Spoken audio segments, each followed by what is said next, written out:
Hey, it's Barry Mold, still getting your small business unstuck. And I'm back with another successful entrepreneur that is pivoting their business because of COVID-19. Wendy Piersall from Woo Junior Kids Activities. I got it. So tell us a little about your business and what it's like now and how it's been affected by the shifting of the COVID-19 economy. Sure. So we publish kids activities both free on our website, and we publish kids activities books. So you can imagine that when all these parents were stuck home with their kids, still having to work from home, etc., and not really having a lot of structure around schoolwork, our business actually pretty much tripled almost overnight. It was within 1 week time, it had tripled. It was really, it took us by surprise at first. I had a lot of guilt around it, to be honest with you. Mm-hmm. I'm watching all my friends who are entrepreneurs suffering. My husband is home and, doing nothing. And I'm sitting here like, can you guys all take care of everything? Because I can't stop working right now. But that happens because, this is not my first recession. I know it's not your first, but it's kind of like musical chairs. When the good news of the economy stops, you never know where you're going to be. But the good news is you're actually helping children and their parents at a time when they really need it. Absolutely. And to that point, my business almost didn't survive the last recession. So you're right. It's a little bit of musical chairs. What we actually discovered, though, as we started really diving into what it is that people were asking for and looking for, we started doing a lot more emails to our customer base. We actually did a whole bunch of promotional free things, just trying to help our community, asking them what they needed and developing custom resources for them pretty much on request. But one of the things people kept asking us for was, well, can't we just download what it is that you offer? And that's just never something we've done. The website it's an ad revenue driven model. So one of the pivots that we are now making is we're going to be launching daily downloadable kids activity on a subscription service, because it's not something that we wouldn't be able to give that away for free. We're working nonstop trying to put this together. But it really comes down to whenever, at this time of crisis, what we've really had to do is just dive in. What are your customers really needing right now? And especially in a time of crisis, that's not necessarily what they're purchasing. There's some real emotional needs right now in terms of the heightened anxiety. There's a shortage of antidepressant pills going on right now. And therapist so hours much too. There's short of therapist hours. Yeah. And they say divorces are going up, baby rates are going down, and I think you bring up a really good point, because there's no use just sticking your head in the sand and saying, I can't wait till this be over. You got to think about, what do your customers need now? As I always say, picture a world where your customers rarely leave their homes.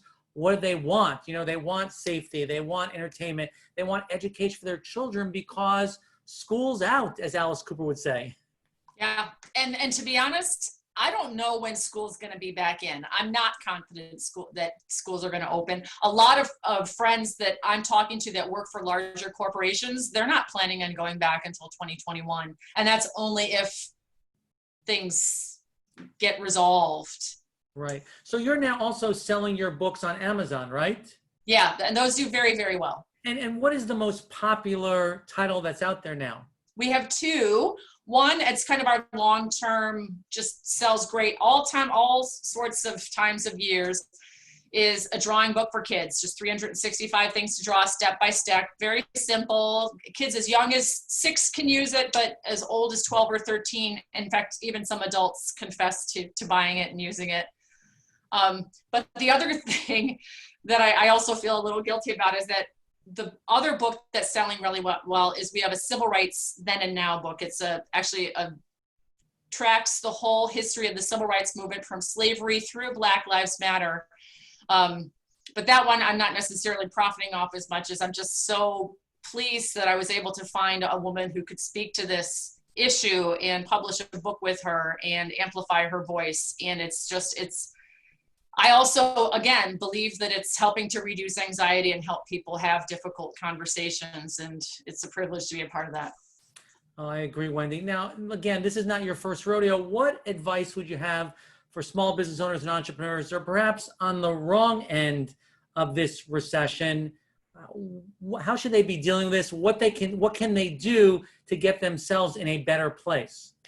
So the two things that I would say is, one, and this is something I tell everybody, and I know it's some harder for businesses than others, but you have to diversify your income. And I truly believe every business should have and can have some sort of passive income. Restaurants can have subscription models. You know what I mean? Like, there's lots of ways that a business can produce passive income. And I think that those are just ridiculously important, more now than ever before. But the diversifying income part is just critically important, because you never know what part of your business is going to fall off. And then there's my other little bit of advice, is that you can always find, if you have diversified income sources, what little part is working and scale that. And that really is how I got to where I am now, from almost going out of business in 2013, is that the ad revenue, my ad revenue just crashed, and I went, well, and then I went into print marketing, and we started doing print books a little after that. And I think this idea of passive income, I mean, for a lot of businesses, that doesn't mean it's a pyramid scheme. That just means that there's an annuity, that they're paying you every single month. It's like when you sign up for Netflix or something like that, you get it every month, and you don't have to recreate those customers month over month over month. You have them, you have a group of customers going into the next month. Yeah, it's exactly. My husband, he owns a boat marina. He has passive income because he does boat storage during the winter. There are so many different ways to do passive income. And you're right, it's ongoing, consistent revenue where hopefully you don't have to deliver much in the process. Wendy, thanks for joining us for this series. Where can people reach you? I am at woojr.com. Thank you, Barry. Wendy, thanks so much.